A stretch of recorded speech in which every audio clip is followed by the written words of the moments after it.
తస్మాత్వముత్తిష్ట యశోలభస్వ జిత్వా శత్రూన్ భుంక్ష్వ రాజ్యం సమృద్ధం మయైవైతే నిహతా పూర్వమేవ నిమిత్తమాత్రం భవ సవ్యసాచిన్.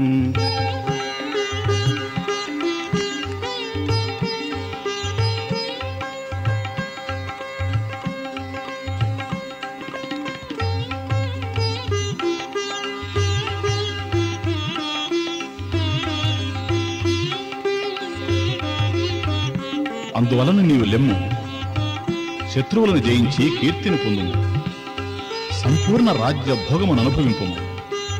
వీరందరూ ఇదివరకే నా చేత చంపబడి ఉన్నారు. నీవు నిమిత్త మాత్రుడు ఒకము అర్జున.